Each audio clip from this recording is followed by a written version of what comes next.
افراد کو ملا کر جوڑ کر بنایا جاتا ہے، اور ملت کو جوڑنے کے لیے تخریب ملت کی ضرورت نہیں پڑتی بلکہ نظام ملت کی ضرورت پڑتی ہے۔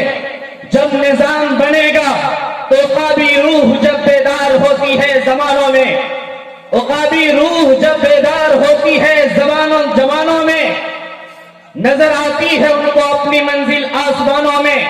آج ہمارے سامنے جیتا جاگتا مثال حضرت مولانا مفتی امان اللہ صاحب کی ہے، جنہوں نے قلیل مدت میں، بہت کم وقت میں آپ کے سامنے یہ سایہ دار درخت لگایا ہے جس میں ہم آپ بیٹھے ہیں۔ اگر ان کی کوشش نہیں ہوتی، اگر ان کی محنت نہیں ہوتی، اگر ان کی کاوش نہیں ہوتی تو یقین مانیے اس گیلے کچڑے جگہ میں اور یہ کھیت والی جگہ میں آج یہ شجر نہیں لگتے، آپ جیسے باوقار معزز مہمان نہیں آتے۔ اس سرزمین کو، کیچڑ کو اگر کوئی ہیرا آنے والی ذات گرامی ہے تو حضرت مفتی امان اللہ صاحب کی ہے۔ ان کی کاوش، ان کی کوشش سے یہ رنگ لایا ہے۔ میں آپ سے کہنا چاہتا ہوں یہ ملک اور اس ملک کی ساری چیزیں ہماری تھی، کیونکہ اس 800 سال تک اس ملک میں ہم نے حکومت کی ہے۔ مسلمان حاکم تھا، آج محکوم ہے۔ مسلمان آقا تھا، آج غلام ہے۔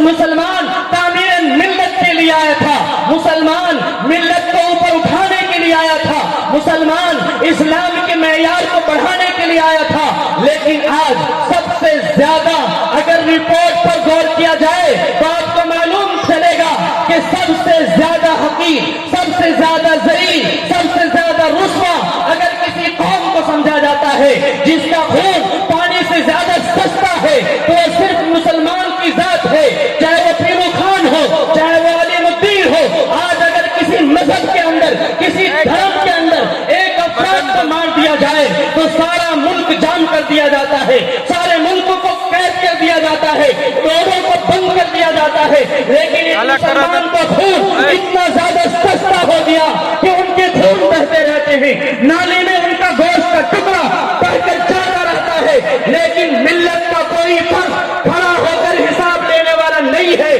کیوں؟ اس لیے کہ تعمیر ملت نہیں ہے۔ اگر ملت کی تعمیر کی جائے، اگر مسلمانوں میں اتحاد پیدا ہو جائے، اگر مسلمان اپنے نظام کو اور قرآنی احکام کو نافذ کرنا چاہے تو مسلمانوں کو ضرورت پڑے گی کہ وہ حاکم بنے گا، مسلمانوں کو ضرورت پڑے گی وہ محکوم نہیں بنے گا۔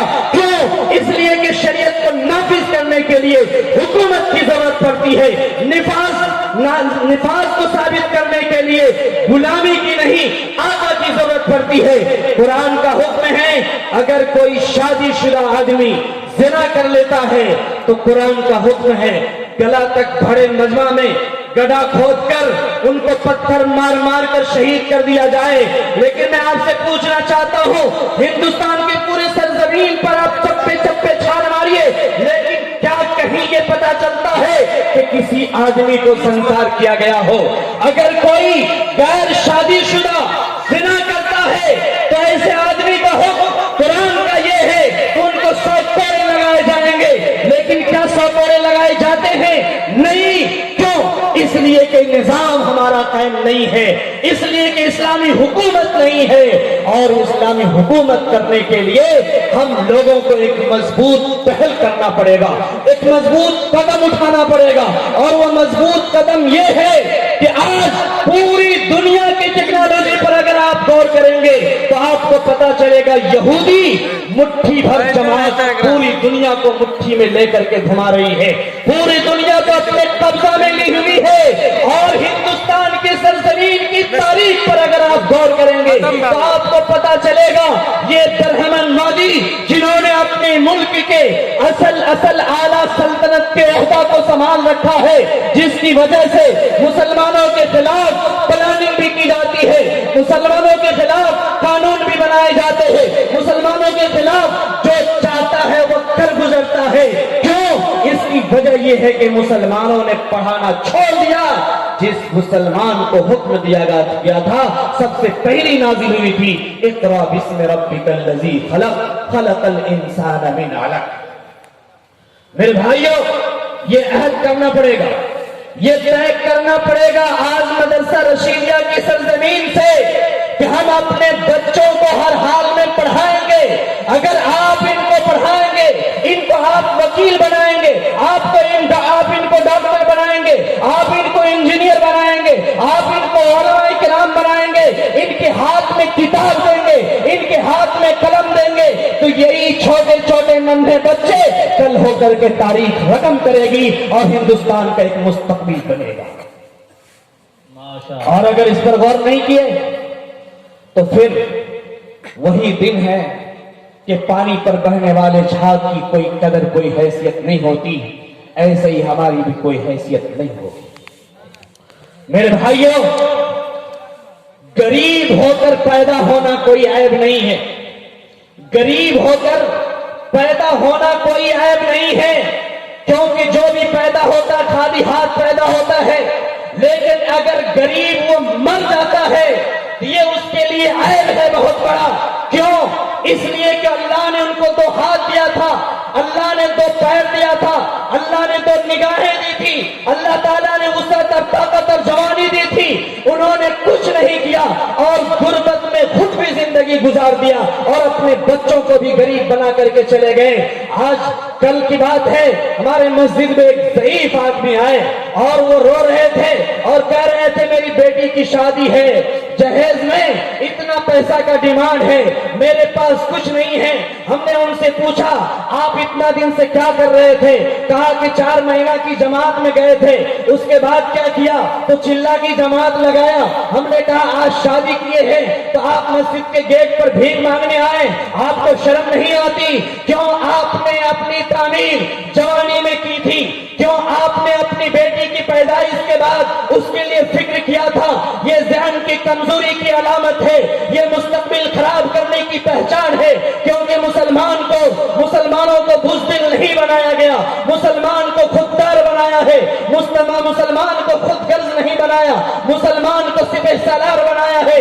اگر ہم مستقبل میں اچھا بننا چاہتے ہیں، مستقبل کو روشن کرنا چاہتے ہیں تو آپ کو یہ سبق لے کر اٹھنا پڑے گا کہ جو کچھ کرنا ہے اسی زندگی میں کرنا ہے، چاہے دنیا کے لیے ہو چاہے آخرت کے لیے ہو۔ اسی لیے اللہ کا فرمان ہے ربنا آتنا فی الدنیا حسنہ وفی الآخرۃ حسنہ وقنا عذاب النار۔ اے اللہ میرا دنیا بھی بہتر بنا دے، میرا عقبہ بھی بہتر بنا دے، دنیا کے لیے بھی فکر کرنا۔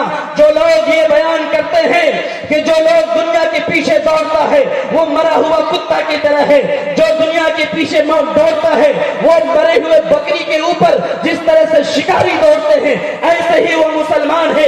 میں کہنا چاہتا ہوں یہ حکم ان کے لیے ہے جو امیر حضرات تھے، یہ حکم ان کے لیے ہے جو سردار تھے، یہ ان کے لیے ہے جو امیر المومنین تھے۔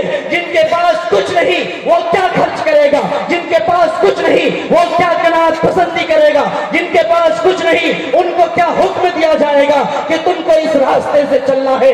ارے اندھوں کو کیا سبق سکھایا جائے گا، یتیموں کو کیا سبق دیا جائے گا، بیواؤں کو کیا خرچ کرنے کی ترغیب دی جائے گی؟ پہلے تو اس لائق ہمیں بننا ہوگا تاکہ ہم خرچ کریں، اس لائق ہمیں بننا ہوگا جو بیواؤں کا سہارا بنے، اس لائق بننا ہوگا جو یتیموں کی پڑھائی کا بندوبست کرے، اس لائق بننا ہوگا کہ اپنے پڑوسیوں کی دیکھ بھال کرے، اس لائق بننا ہوگا جو اپنے مسلم بستیوں کو ٹٹولے۔ نظام تعمیر کی ملت اس وقت تک نہیں ہوگی جب تک مسلم بستیوں کے اندر ہر بستی میں 10-20 نوجوان کا منظم جماعت نہ بنائی جائے۔ انی آمرکم بخمس واللہ امرنی بہن، اللہ کے نبی جناب محمد رسول اللہ صلی اللہ علیہ وسلم نے فرمایا کہ اللہ تبارک تعالیٰ نے مجھے 5 چیزوں کا حکم دیا ہے، اور اللہ تعالیٰ نے فرمایا واللہ امرنی بہن، نبی نے فرمایا واللہ امرنی بہن هو الجماع، کہ اللہ نے مجھے ڈائریکٹ حکم دیا ہے، حدیث قدسی ہے کہ تم جماعت کے ساتھ ہو جاؤ۔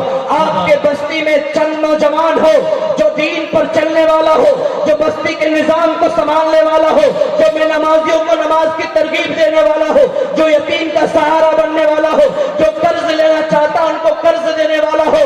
صرف یہ بیان کر دینے سے کام نہیں چلے گا کہ سود لینا حرام ہے، صرف یہ کہہ دینے سے کام نہیں چلے گا کہ یتیم کی مدد کرنا ضروری ہے، صرف یہ کہہ دینے سے کام نہیں چلے گا کہ آپ مسکینوں کی مدد کیجئے۔